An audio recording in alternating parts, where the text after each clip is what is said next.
So hello यार guys, लोगों का व्हाट्सएप चैनल प्लीज़ फॉलो करें। वहाँ पे मैंने सारे PYQs और क्वालिफायर के लिए आपके लिए पूरा स्टडी मटेरियल प्रोवाइड करा, तो उसके लिंक डिस्क्रिप्शन में, प्लीज़ उसे जाके फॉलो करें। तो आज की वीडियो में हम लोग बात करेंगे पेपर अटेम्प्टिंग स्ट्रैटेजी के बारे में। और इसमें मैं आपको बताऊंगा कि आपको अपना क्वालिफायर या क्विज वन जो है वो कैसे अटेम्प्ट करना चाहिए, किस वे में, ताकि आपका मैक्सिमम स्कोर, मैक्सिमम आउटपुट आ सके। सबसे पहले हम बात करेंगे टाइप्स ऑफ क्वेश्चंस की। तो बेसिकली क्वालिफायर में आपके या क्विज एग्जाम में MSQ यानी मल्टीपल सेलेक्ट क्वेश्चन और MCQ और न्यूमेरिक टाइप के क्वेश्चंस आते हैं। ठीक है, न्यूमेरिक में आपका डेसिमल एक्यूरेसी आती है, जिसमें आपकी रेंज लिखी होती है। ठीक है, आंसर में तो उसी रेंज में आपको आंसर करना होता है। और नंबर ऑफ क्वेश्चंस की बात करें अगर, तो इंग्लिश में आपके सबसे ज़्यादा क्वेश्चंस होते हैं, फिर आपके CT में होते हैं, और फिर आपके मैथ्स और स्टैट्स में लगभग इक्वल नंबर ऑफ क्वेश्चन ही होते हैं। सो ये आपका इस तरीके से नंबर ऑफ क्वेश्चन है। और अटेम्प्ट आप इस वे में करेंगे ताकि आपका मैक्सिमम आउटपुट आ सके और आपको बहुत कम टाइम लगे। सो हम लोग सबसे पहले CT के क्वेश्चन अटेम्प्ट करेंगे, क्योंकि CT के क्वेश्चंस काफ़ी लंबे होते हैं, कॉम्प्रिहेंसिव होते हैं, और फिर उनको पढ़ के पूरा समझ के आपको सॉल्व करना होता है, जो कि आसान होता है, लेकिन इसमें थोड़ा टाइम टेकिंग प्रोसेस होता है। इसलिए हम लोग CT करेंगे, फिर हम लोग इंग्लिश करेंगे। इंग्लिश भी आपका काफ़ी आसान होता है, इंग्लिश में ज़्यादा टाइम आपको नहीं लगेगा। ठीक है, इंग्लिश में कोई नंबर ऑफ क्वेश्चंस बहुत ज़्यादा होते हैं, लेकिन टाइम आपका कम लगेगा। फिर उसके बाद हम लोग मैथ्स, फिर हम लोग उसके बाद स्टैट्स करेंगे, क्योंकि स्टैट्स में आपके जो क्विज या क्वालिफायर में फार्मूला बेस्ड क्वेश्चंस होंगे और उनको करना काफ़ी आसान होगा। अगर आपको फार्मूला याद है स्टैटिस्टिक्स वगैरह में, तो आप फार्मूला से कर लेंगे। और फिर उसके बाद हम लोग मैथ्स करेंगे। मैथ्स हम लोग सबसे आखिरी में रखेंगे, ताकि हम लोग मैथ्स को सबसे ज़्यादा टाइम दे पाएँ, क्योंकि मैथ्स का हार्डली थोड़ा सा पेपर थोड़ा सा टफ आता है। ठीक है, और मैथ्स में प्रैक्टिस चाहिए होती है, तो मैथ्स सबसे हम लोग लास्ट में रखेंगे। ठीक है, इस तरीके से हम लोग ये पूरा पेपर अटेम्प्ट करेंगे। और हम लोग ऐसा करेंगे इसमें कि अगर आपका कोई क्वेश्चन आपको नहीं आता है, आपको टफ लग रहा है, तो आप उसको तुरंत स्किप करके अगले क्वेश्चन पे जाएंगे। ठीक है, जब ये चारों आपके हो जाएंगे, फिर हम लोग फिर से इसी साइकिल में रिपीट करेंगे। ठीक है, जो भी क्वेश्चन बच गए तो हम लोग इस तरीके से करेंगे। और इसमें आप पेपर जनरली छूटता नहीं है लोगों का, ये काफ़ी टाइम देते हैं, तो ये पेपर इसमें आपका छूटेगा तो नहीं, इतनी तो मैं गारंटी दे सकता हूँ, क्योंकि मेरे दोस्तों को और मैंने भी दिया, तो इसमें पेपर नहीं छूटता, पेपर जल्दी हो जाता है आप लोगों का। ठीक है, तो इस तरीके से इसमें चलता है। फिर हम लोग आगे बात करेंगे लास्ट मिनट टिप्स के बारे में। तो अब हम लोग बात करेंगे last minute tips and tricks की IITM क्वालिफायर या क्विज एग्जाम के लिए। इसमें हम लोग सब्जेक्ट वाइज बात करेंगे और एक एक सब्जेक्ट को लेके उसके इंपॉर्टेंट टॉपिक्स निकालेंगे, उसमें से आपको बताएंगे कि किस तरीके के क्वेश्चंस आते हैं। सबसे पहले हम लोग स्टैटिस्टिक्स की बात करेंगे। सो आपका स्टैटिस्टिक्स में देखिए, पहले 2 वीक का जो शुरू में है, वीक 1 और वीक 2 में, तो उसमें इंपॉर्टेंट टॉपिक्स की बाट करें अगर हम, तो स्केल्स ऑफ मेजरमेंट होगा आपका। ठीक है, डिस्क्रिप्टिव एंड इन्फरेंशियल स्टैटिस्टिक्स और time and cross sectional data, वो टाइम एंड क्रॉस सेक्शनल होगा। ठीक है, तो ये इंपॉर्टेंट टॉपिक्स हैं कुछ। और वीक 1 और वीक 2 बेसिक आपका थ्योरेटिकल है। सो मैंने नोट्स इसके व्हाट्सएप चैनल पर डाल दिया, आप सिंपली उसको जाके रीड कर सकते हैं, बहुत आसान है। ठीक है, और वीक 2 में अगर न्यूमेरिक टॉपिक की बात करें, तो आपका एक रिलेटिव फ्रीक्वेंसी से रिलेटेड न्यूमेरिकल आता है एग्जाम्स में। ठीक है, और बाकी आपका बार, पाई और पेरिटो चार्ट और मिसलीडिंग चार्ट होगा, मिसलीडिंग ग्राफ है आपका। ठीक है, वीक 1 और वीक 2 काफ़ी थ्योरेटिकल टॉपिक्स रहते हैं। अब हम लोग वीक 3 पे जाएंगे, यहाँ से आपको बेसिक न्यूमेरिक वाला हिस्सा स्टार्ट होता है, यहाँ से आपके क्वेश्चन आएंगे। ठीक है, तो इसमें आपका 5 नंबर समरी यानी बॉक्स प्लॉट वाला हो गया। ठीक है, इसका एक क्वेश्चन करके देख लीजिएगा आप लोग। और मीन मीडियन मोड निकालना। ठीक है, फिर उसके बाद वेरिएंस एंड स्टैंडर्ड डिवीजन, इन सब के एक एक क्वेश्चन प्रैक्टिस करके देख लीजिएगा। अगर इसमें से क्वेश्चंस आते हैं, और इसलिए आएंगे यही क्वेश्चंस वीक 3 में से। न्यूमेरिक पार्ट है स्टैट्स का, और इसमें बेसिक फार्मूले होते हैं, उन्हीं को याद कर लीजिए, उनको अप्लाई करना सीख लीजिए। सो आप स्टैट्स में वीक 3 में बहुत अच्छा कर जाएंगे। बस उन्हीं को वही सेम आता है, फार्मूला लगाना होता है इसमें वीक 3 और वीक 4 स्टैटिस्टिक्स में, और वही सेम फार्मूला लगा के आपका आंसर निकल आएगा। और इसमें आपको कैलकुलेट करने की ज़रूरत नहीं, कैलकुलेटर आपको प्रोवाइड करा जाएगा। सो आप डेसिमल एक्यूरेसी वगैरह और उस तरीके से जो आते हैं 2 डेसिमल प्लेसेस तक, तो वो भी आसानी से निकाल सकते हैं। और वीक 4 की बात करें तो sample covariance, correlation coefficient, linear relationship और प्रोपोर्शन, ये सारे टॉपिक्स आपके वीक 4 के हैं। और बेसिक आप इसमें क्या करें कि अगर आपको स्टैट्स देखिए, स्टैट्स में वीक 1 और वीक 2 में थ्योरेटिकल टॉपिक है, उसके लिए नोट्स मैंने डाल दिए हैं, वही नोट्स आप पढ़ लीजिएगा। ठीक है, उससे आपका वीक 1 वीक 2 का तैयार हो जाएगा। और रही बात वीक 3 वीक 4 की, सो वीक 3 वीक 4 में इंपॉर्टेंट टॉपिक्स मैंने बता दिए हैं। ठीक है, उसके लिए आप क्या करें कि ग्रेडेड असाइनमेंट उठाएं और उसके सॉल्यूशंस मैंने व्हाट्सएप चैनल पे डाल दिए हैं, और वही सेम सॉल्यूशंस उसके देख लें कि क्वेश्चन को मतलब उसका फार्मूला देख लें, उसका फार्मूला लिख लें और उसको फार्मूला याद कर लें और उसको देख लें कि फार्मूला को अप्लाई आखिर कैसे करते हैं। ठीक है, फार्मूला को अप्लाई करके आंसर तक कैसे पहुँचते हैं, बस इसमें आपको इतनी चीज़ें इतनी चीज़ें देखनी है। और वीक 3 वीक 4 से ही आपका मेन इसमें आता है। ठीक है, और वीक 1 वीक 2 से बेसिक आपका थ्योरेटिकल क्वेश्चन आता है, और वीक 2 में से आपका रिलेटिव फ्रीक्वेंसी में से न्यूमेरिकल क्वेश्चन एक आता है। ठीक है, तो इस तरीके से आपका स्टार्ट्स का रहेगा इसमें। अब हम लोग आगे जाके बात करेंगे मैथमेटिक्स की। मैथमेटिक्स का थोड़ा सा पेपर मान के चलिए थोड़ा सा हाई लेवल, थोड़ा सा टफ आता है, बच्चों को थोड़ा टफ लगता है मैथ्स में क्वालिफायर में। तो मैथ्स में आपको प्रैक्टिस होनी चाहिए। अब वीक 1 की बात करें मैथ्स में, तो मैथ्स में आपका होगा सेट्स एंड वेन डायग्राम, मतलब बेसिक सेट्स वाले क्वेश्चन होंगे इसमें। ठीक है, और वो वेन डायग्राम से हो जाएंगे इजीली। और फिर आपका रिलेशंस एंड टाइप्स, मतलब टाइप्स ऑफ रिलेशन, बेसिक आपका सिमेट्रिक, ट्रांजिटिव है ना, और रिफ्लेक्सिव हो गया, ये सारे आपको पता होना चाहिए। और फंक्शंस में आपको 1 1 और 2 वाला पता होना चाहिए, डोमेन और कोडोमेन वाला पता होना चाहिए। ठीक है, वीक 2 में मेन टॉपिक आपका एक आता है जो आता है एसएससी आपका, इससे क्वेश्चन ज़रूर आता है, तो एक क्वेश्चन इसका प्रैक्टिस कर लीजिएगा, एक दो क्वेश्चन लगा के देख लीजिएगा। फिर इक्वेशंस ऑफ लाइन आती हैं बेसिक, y = mx+c वाले क्वेश्चन आते हैं। और स्टैट्स इसमें वीक 2 में जो है, तो वीक 2 में आपका बेसिकली फार्मूला बेस्ड क्वेश्चन होते हैं। ठीक है, इसके आप सारे फार्मूलाज लिख लीजिएगा स्ट्रेट लाइन में, जितने फार्मूलाज हैं, जितने इक्वेशन ऑफ लाइन है, और उनको अप्लाई करना सीख लीजिएगा, तो आप इसमें वीक 2 में बहुत आसानी से कर ले जाएंगे। और वीक 2 में एक इंपॉर्टेंट टॉपिक और है जो आपका है परपेंडिकुलर एंड पैरेलल लाइन वाला। अब हम लोग यहाँ पे बात करेंगे वीक 3 और वीक 4 की।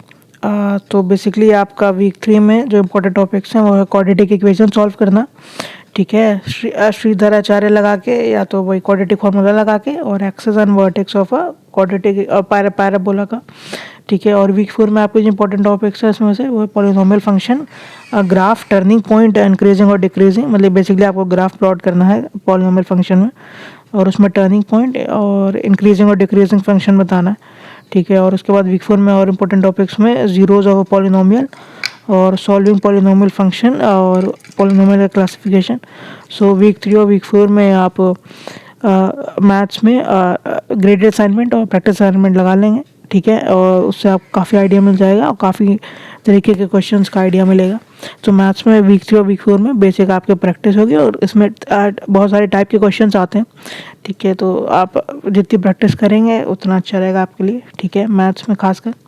अब हम लोग बात करेंगे कंप्यूटेशनल थिंकिंग की या सीटी की।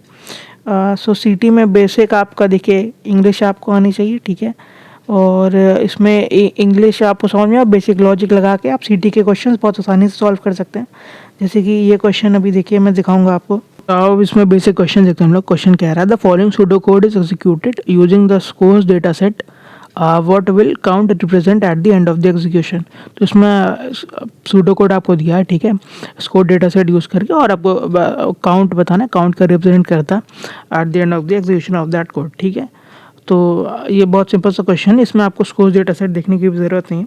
आइए चलिए फिर कोड देखते हैं कि इसमें कोड कैसे, कोड क्या कह रहा है। ठीक है, जिसमें काउंट इज इक्वल टू 0, इसमें हम लोगों ने काउंट और ए को 0 पे इनिशलाइज कर दिया, क्योंकि बेसिकली जब हम लोग काउंट करते हैं कोई भी चीज़ तो उसको पहले 0 पे इनिशलाइज करेंगे, फिर उसमें लूप लगा के उसको काउंट करते हैं। ठीक है, फिर उसके बाद हम लोग आएंगे मेन इंपॉर्टेंट 4th लाइन पे। इसमें कह रहा है if x dot gender is equal to M और x dot mathematics is greater than s dot physics, a is equal to 1, else count is equal to count plus 1। ठीक है, इस basic line का मतलब मैं समझा दूंगा अभी। सो देखो, इसमें a आपका 1 तब काउंट होगा जब आपका जेंडर मेल होगा। ठीक है, और है मतलब इन दोनों में से कोई एक भी चलेगा। ठीक है, अगर एंड होता तो आपको दोनों ट्रू करने होते, यानी आपका जेंडर भी होना चाहिए था, जेंडर मेल होना चाहिए था, और मैथमेटिक्स में मार्क्स ज़्यादा होने चाहिए फिजिक्स से। और एंड अगर होता तो इसमें और है, तो यानी आपका मेल होगा तो भी ट्रू होगा, या तो मैथमेटिक्स से ज़्यादा होगा तो भी ट्रू होगा। तो एंड और में ये फ़र्क होता है बेसिक वाला। तो आपका ए 1 काउंट होगा, नहीं तो आपका count is equal to count plus 1, यानी आपका नहीं तो फिर काउंट में 1 ऐड होता जाएगा। ठीक है, इस तरीके से क्वेश्चन है। तो यानी इसका मतलब क्या हुआ, काउंट क्या रिप्रेजेंट करेगा आपका सो हम लोग ऑप्शंस पढ़ लेते हैं। इसमें पहला है number of male students whose physics marks. तो मेल स्टूडेंट्स तो आपका ए को रिप्रेजेंट करता है, तो ये ऑप्शन तो गलत हो गया। फिर नंबर ऑफ मेल स्टूडेंट इसमें भी है, तो ये ऑप्शन भी आपका गलत हो गया। फिर सी ऑप्शन देखते हैं, number of female students whose physics marks are greater than और इक्वल टू मैथमेटिक्स। ये आपका सी ऑप्शन हो गया। और डी ऑप्शन आपका number of female students whose physics marks are less than और equal to mathematics marks. So basic इसमें ये है कि आपका फिजिक्स मतलब उसका उल्टा होगा, ए का ऑपोजिट होगा आपका काउंट वाला। एल्स का मतलब ये होता है, ठीक है, मतलब ए को छोड़ के बाकी जो चीज़ें आएंगी कवर करेंगी, ठीक है, वो आपका उसमें कवर करेंगी, ठीक है, काउंट में। सो आपका सही ऑप्शन इसमें सी होगा। अब हम लोग अगले क्वेश्चन पे चलेंगे, ठीक है। अगला टाइप का जो क्वेश्चन है उसमें आपका बेसिक एरर फाइंड आउट करना है, ठीक है, और वो थोड़ा सा टफ क्वेश्चन होता है क्योंकि उसमें एमएसक्यू है, एमएसक्यू यानी मल्टीपल सेलेक्ट क्वेश्चन। तो अगले क्वेश्चन पे चलेंगे फिर हम लोग। सो इसमें हम लोग अगले क्वेश्चन पे आ गए, ठीक है। क्वेश्चन पढ़ते हैं। The following pseudo code is executed using the score data set. At the end of the execution A captures the number of students who are male from Bengaluru और have scored more marks in physics than average physics marks, ठीक है। Assume that the average holds the value of average physics marks, but the pseudocode may have mistakes. Identify all such mistakes, if any. Assume that all statements are not listed in the options below are free from errors. It is a multiple select question, ठीक है। तो उसमें basic हम लोगों को जो main point है वो ये समझना है कि आपका जो ए है वो कैप्चर करता है the number of students who are male from Bangalore और have scored more marks than physics than average physics marks, ठीक है। बेसिक हम लोगों का ये है और एवरेज आपका फिजिक्स एवरेज मार्क्स दे रखा है, ठीक है। अब हम लोग नीचे कोड पढ़ेंगे और इसके ऑप्शन दिखेंगे। सो आपका कोड देखो, ए इज इक्वल टू 0 है, ठीक है। फिर उसके बाद आपका C is equal to false है, D is equal to false है। फिर आपका ये मेन लाइन लिखी है इसमें, ठीक है, यानी आपका जेंडर अगर फीमेल होगा, ठीक है, और सिटी आपका बेंगलुरु होगी, सो आपका सी ट्रू होगा। तो यहीं पे गलत हो गया है क्योंकि आपका ए जो है वो कैप्चर करेगा मेल स्टूडेंट्स, ठीक है, और तो यहाँ पे आपका मेल स्टूडेंट्स होगा, ठीक है। तो आपकी फिफ्थ लाइन यहीं पे गलत हो गई है, ठीक है। फिर उसके बाद हम लोग आगे बढ़ेंगे, एट्थ लाइन पे आएंगे। सो एट्थ लाइन आपकी कह रही है S dot physics is less than average. So ये भी गलत हो गया क्योंकि एवरेज आपका लिखा था कि वो ज़्यादा होगा, मतलब आपका फिजिक्स के मार्क्स ज़्यादा होंगे एवरेज से, तभी ट्रू होगा ए वाली चीज़, ठीक है। तो यानी ये चीज़ आपकी यहीं पे गलत हो गई है। फिर उसके बाद हम लोग आगे चलेंगे सी और डी, क्योंकि उसमें और लिखा था तो ये बिल्कुल सही है। तो बाकी की लाइंस बिल्कुल सही हैं, ठीक है। आपका बस इसमें फिफ्थ और एट्थ लाइन गलत है क्योंकि वो हम लोगों ने बेसिक उसको सेंटेंस में पढ़ लिया था हम लोगों ने। ए आपका कैप्चर करेगा मेल स्टूडेंट्स और इन बेंगलुरु और आपका physics marks score more than average, ठीक है। तो ये बहुत सिंपल क्वेश्चन होते हैं, इसी तरीके के आपके और भी क्वेश्चन होंगे। अब हम लोग बात करेंगे सीटी में इम्पोर्टेंट कुछ चीज़ों के बारे में, ठीक है। तो आइए चलिए उसको डिस्कस कर लेते हैं। अब देखो सीटी में इस तरीके से क्वेश्चंस आते हैं, ठीक है, और सीटी में आपको ज़्यादातर क्वेश्चंस एमएसक्यू दिखेंगे। एमएसक्यू ने मल्टीपल सेलेक्ट क्वेश्चंस, तो उसको सारे ऑप्शन तो आप सही से समझ के और लॉजिक लगा के करेंगे, ठीक है। और एमएसक्यू में आप बेसिक ये ध्यान रखेंगे कि कोई भी एमएसक्यू क्वेश्चन आएगा सो उसमें आप हिंट या हिट एंड ट्राई लगा के कोई भी क्वेश्चन सॉल्व ना करें, क्योंकि मान लीजिए अगर आपके 4 में से 2 ऑप्शन सही हैं और आपने उसमें से एक सही ऑप्शन एक गलत ऑप्शन लगा दिया तो आपके मार्क्स 0 हो जाएंगे, ठीक है। तो इस तरीके से आप जो भी ऑप्शन आपको सबसे सही लगे, एक्यूरेट लगे, वो उसी ऑप्शन में लगाएं और ज़्यादा ऑप्शन में ना लगाएं। इससे आपके मार्क्स भी ज़्यादा आएंगे और आपका गलत भी नहीं है क्योंकि एमएसक्यू थोड़ा टफ पड़ता है, ठीक है।